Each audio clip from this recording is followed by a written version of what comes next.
সুপ্রিয় দর্শক, আসসালামু আলাইকুম। নিউজ 24 এর এখনকার আপডেট সংবাদে আপনাদেরকে স্বাগতম। প্রথমেই জানিয়ে দিচ্ছি সংবাদ শিরোনাম। মালয়েশিয়ায় সেকেন্ড হোম, দুবাইয়ের রেসিডেন্সি রাষ্ট্রপতির বিতর্ক তুঙ্গে। মালয়েশিয়ায় রাষ্ট্রপতির সেকেন্ড হোম, যা বলছেন পররাষ্ট্র উপদেষ্টা। ছাত্ররা রাষ্ট্র সংস্কারে ব্যস্ত, পতিত গোষ্ঠীর দখলদারিতে মন্তব্য চরমোনাই পীরের। বাতিল হলো বঙ্গবন্ধু পরিবারের বিশেষ নিরাপত্তা আইন। ঘুষ বন্ধ হওয়ায় অনেক সরকারি কর্মকর্তার কাজের গতি কমে গেছে। শুনছিলেন সংবাদ শিরোনাম। পুরো খবর পেতে ভিডিওটি শেষ পর্যন্ত দেখুন। সর্বশেষ সংবাদ পেতে চ্যানেলটি সাবস্ক্রাইব করুন। এবার বিস্তারিত। মালয়েশিয়ায় সেকেন্ড হোম, দুবাইয়ের রেসিডেন্সি রাষ্ট্রপতির বিতর্ক তুঙ্গে।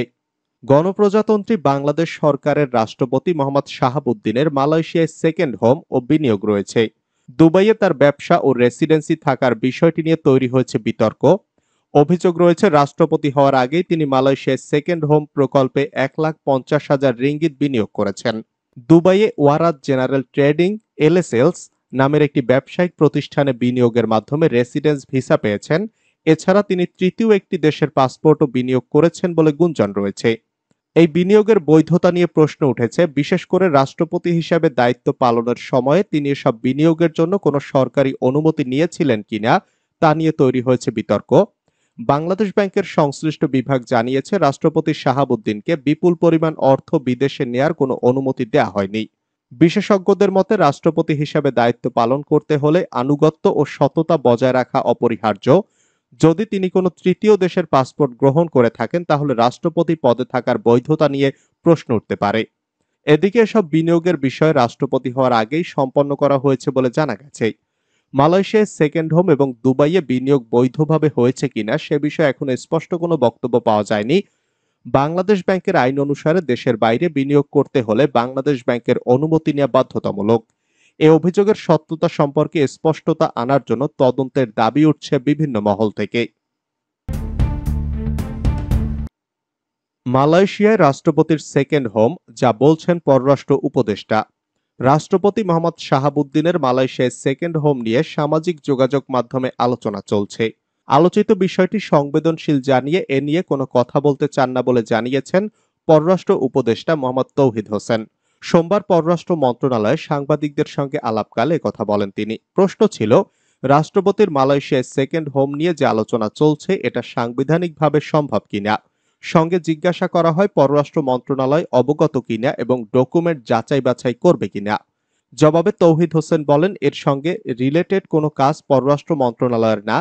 অনুমান ভিত্তিতে পররাষ্ট্র মন্ত্রণালয় কিছু করতে পারবে না। পররাষ্ট্র উপদেষ্টা বলেন, এটা রাষ্ট্রপতির বিষয়, খুবই সেন্সিটিভ। যথাযথ কর্তৃপক্ষ এটা দেখুক। পররাষ্ট্র মন্ত্রণালয় যদি যুক্ত হয়ও শেষ পর্যায়ে গিয়ে হবে, তখনই সেটা দেখা যাবে। এটা নিয়ে আমি আসলে কোনো কথা বলতে চাই না। এটার মধ্যে আইনগত দিক আছে, রাষ্ট্রপতির নিজের ব্যাপার আছে। এটা নিয়ে নাড়াচাড়া করা আমার কাজ না। রাষ্ট্রপতি মালয়েশিয়ার নাগরিক কিনা এবং পররাষ্ট্র মন্ত্রণালয় মালয়েশিয়ার বাংলাদেশ হাইকমিশনের কাছে জানতে চাইবে কিনা এমন প্রশ্নে তৌহিদ হোসেন বলেন, আমি অনুমানের ভিত্তিতে আমাদের মালয়েশিয়ার বাংলাদেশ দূতাবাসের কাছে জানতে চাইব না। সেকেন্ড হোম হওয়ার পর কি রাষ্ট্রপতি হওয়া যায়? উত্তরে তিনি এমন প্রশ্নে আইন উপদেষ্টাকে করার পরামর্শ দেন। ছাত্ররা রাষ্ট্র সংস্কারে ব্যস্ত, পতিত গোষ্ঠীর দখলদারি। ছাত্ররা রাষ্ট্র সংস্কারে ব্যস্ত, পতিত গোষ্ঠীর দখলদারিতে মন্তব্য চরমোনাই পীরের।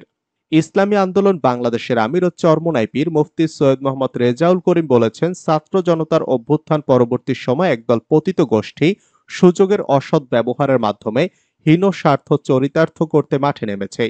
তারা লুটপাট, চাঁদাবাজি ও দখলদারির অপরাজনীতি শুরু করেছে।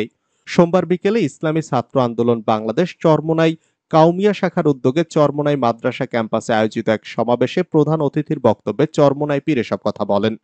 মুফতি সৈয়দ মোহাম্মদ রেজাউল করিম বলেন, অভ্যুত্থানের পর ইসলামী ছাত্র আন্দোলনের নেতাকর্মীরা দেশের শান্তি শৃঙ্খলা বজায় রাখতে সক্রিয় ভূমিকা পালন করেছেন। সংখ্যালঘুদের জানমাল ও তাদের ধর্মীয় উপাসনালয়গুলোর নিরাপত্তায় কাজ করেছেন। ভঙ্গুর রাষ্ট্র কাঠামোর টেকসই পরিবর্তন আনতে ভবিষ্যতে আদর্শিক ছাত্র জনতাকেই বাতিল হলো বঙ্গবন্ধু পরিবারের বিশেষ নিরাপত্তা আইন। বঙ্গবন্ধু শেখ মুজিবুর রহমানের পরিবারের সদস্যদের বিশেষ নিরাপত্তায় করা আইন বাতিল হয়েছে। এজন্য সোমবার জাতির পিতার পরিবার সদস্যগণের নিরাপত্তা অধ্যাদেশ ২০২৪ জারি করেছেন রাষ্ট্রপতি। এর মাধ্যমে জাতির পিতা পরিবার সদস্যগণের নিরাপত্তা আইন ২০০৯ বাতিল হলো। এর আগে গত ২৯ আগস্ট উপদেষ্টা পরিষদের সভায় অধ্যাদেশের খসড়া চূড়ান্ত অনুমোদন দেওয়া হয়। খসড়া অনুমোদনের সময় জানানো হয়, কেবল একটি পরিবারের সদস্যদের রাষ্ট্রীয় বিশেষ সুবিধা প্রদানের জন্য আইনটি করা হয়েছিল, যা একটি সুস্পষ্ট বৈষম্য। বৈষম্য বিরোধী ছাত্র জনতার গণ অভ্যুত্থানের পর বর্তমান অন্তর্বর্তী সরকার সব বৈষম্য দূরীকরণে দৃঢ় প্রত্যয় গ্রহণ করেছে। এখন সংসদ না থাকায় অধ্যাদেশ জারির মাধ্যমে নিরাপত্তা দেওয়ার আইনটি রহিত করা হলো।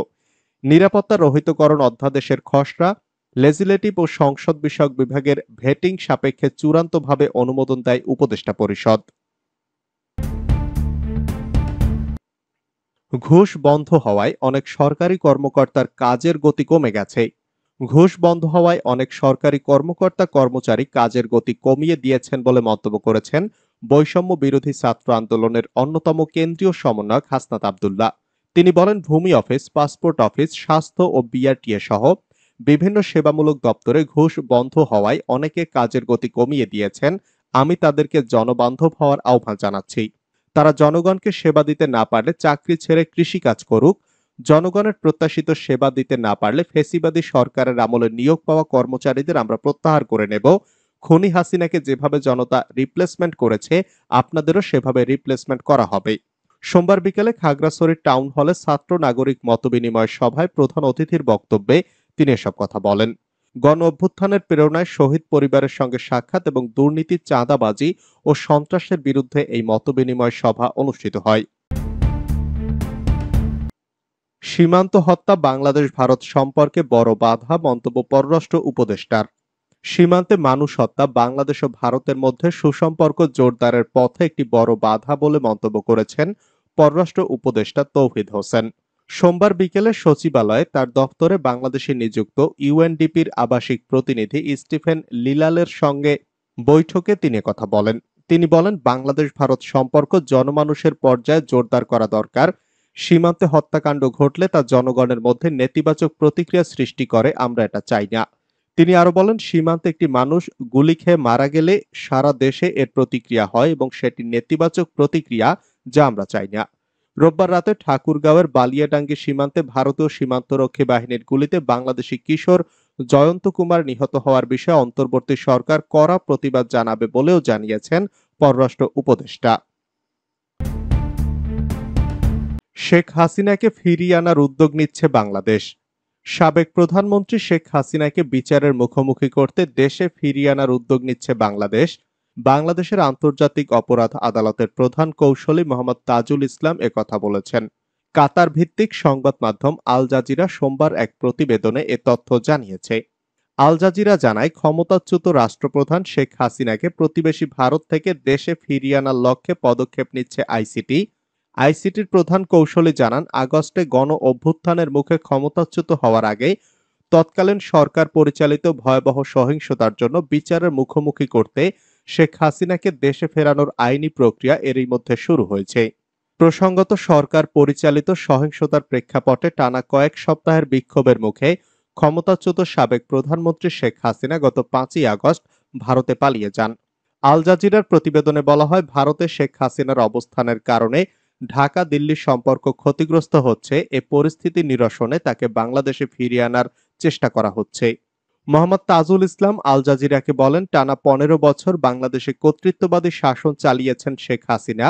বিক্ষোভের সময় হওয়া সহিংসতা ও ধ্বংসযজ্ঞের জন্য তার বিচার চায় জনগণ। যেহেতু মূল অপরাধী পালিয়েছে, আমরা তাকে ফিরিয়ে আনতে আইনি প্রক্রিয়া শুরু করছি।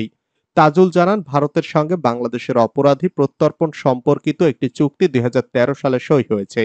সে সময় শেখ হাসিনার সরকারই ক্ষমতায় ছিল। তিনি বলেন, বাংলাদেশে হওয়া ধ্বংসযজ্ঞের মূল অভিযুক্ত যেহেতু তিনি, সেহেতু আমরা তাকে বিচারের মুখোমুখি করতে আইনি পথে বাংলাদেশে ফিরিয়ে আনার চেষ্টা করব। এর আগে 2010 সালে শেখ হাসিনার সরকার আইসিটি প্রতিষ্ঠা করে। 1971 সালে মুক্তিযুদ্ধের সময় যুদ্ধাপরাধের সঙ্গে জড়িত ব্যক্তিদের বিচার করতেই আইসিটি প্রতিষ্ঠা করা হয়েছিল। হাজত থেকে পালালেন যুবলীগ নেতা, ওসি সহ 4 পুলিশ প্রত্যাহার। চট্টগ্রামের লোহাগাড়া থানা হাজত থেকে সাইফুল ইসলাম নামের এক যুবলীগ নেতা পালিয়ে যাওয়ার ঘটনা ঘটেছে। এ ঘটনায় দায়িত্বে অবহেলার অভিযোগে থানার ভারপ্রাপ্ত কর্মকর্তা সহ 4 জনকে প্রত্যাহার করা হয়েছে।